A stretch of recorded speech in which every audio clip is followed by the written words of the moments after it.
ಇದಾಗಿರ್ಬೋದು, ಮುಗುಳ್ಕೋಟದಾಗಿರ್ಬೋದು, ಅದೇ ಕಾಲಕ್ಕೆ ನಮ್ಮ ಮುನವಳ್ಳಿ ಅವ್ರದ್ದಾಗಿರ್ಬೋದು, ಮುನವಳ್ಳಿ ಒಂದು ತಾಲೂಕು ಆಗಲ್ಲ ಅಂತೇಳಿ ಅಲ್ಲಿ ಜನರು ಸಹಿತ ಭಾಳ ವರ್ಷಗಳಿಂದ ಕೇಳ್ತಾ ಇದ್ದಾರೆ, ನಮ್ಮದು ಆಗಲಪ್ಪ ತಾಲೂಕು ಅಂತೇಳಿ.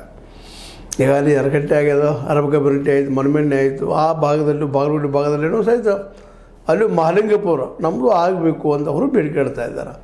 ಅಂದ್ರೆ ಇವೆಲ್ಲ ಯಾಕೆ ಬೇಡಿಕೆಗಳಾಗ್ತಾ ಇದ್ದಾವಪ್ಪ ಅಂದ್ರೆ ಜನಸಂಖ್ಯೆ ಹೆಚ್ಚಾಗಲಿಕ್ಕತ್ತದ, ವ್ಯಾಪಾರ ಹೆಚ್ಚಾಗಲಿಕ್ಕತ್ತದ, ಈ ಊರು ಬೆಳೀತಾ ಇದ್ದಾವೆ.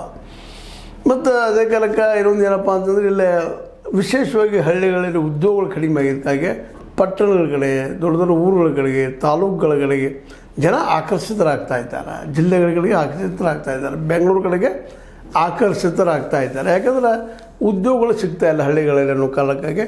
ಮತ್ತು ಇದು ಸತ್ಯನೂ ಅದಿಲ್ಲ ಅಂತಲ್ಲ. ಹೀಗಾಗಿ ಇವತ್ತು ನಗರೀಕರಣ ಅನ್ನೋದು ಜಾಸ್ತಿ ಆಗಲಿಕ್ಕತ್ತದೆ ಎಲ್ಲ ಕಡೆ.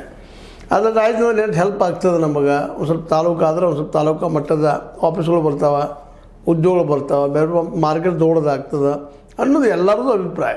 ಹೀಗಾಗಿ ತಾಲೂಕು ಮಾಡಿರೋಂಥ ಬೇಡಿಕೆಗಳು ಕಳೆದ 20-30 ವರ್ಷಗಳಿಂದ ಬರ್ತಾನೆ ಇದ್ದಾವೆ. ಅದರಲ್ಲೂ ಕೌಜರಿಗೆ ಕುರಿತಾಗಂತೂ ಭಾಳ ದಿನಗಳಿಂದ 30 ವರ್ಷ ಮೇಲ್ಪಟ್ಟಾಗಿರ್ಬೋದು ಅದು.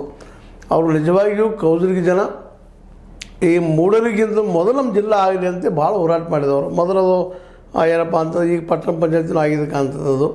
ಈಗ ನಂತರದ ಮತ್ತು ಗ್ರಾಮ ಪಂಚಾಯತ್ ಆಯಿತು, ಮತ್ತೀಗ ನಮ್ಮದು ಮೊದಲ ಪಟ್ಟಣ ಪಂಚಾಯತ್ ಆಗಲಿ ಅಂತ ಕೆಲವು ಜನ ಅಂದ್ರೆ, ಈಗ ಕೆಲವೊಂದು ಜನ ಇಲ್ಲ ನಮ್ಮ ತಾಲೂಕು ಆಗೋದು ಯೋಗ್ಯ ಅನ್ನುವಂಥ ತಾಲೂಕು ಘೋಷಣೆ ಮಾಡಲಿ ಅಂತೇಳಿ. ಒಟ್ನಲ್ಲಿ ಗೊಂದಲದ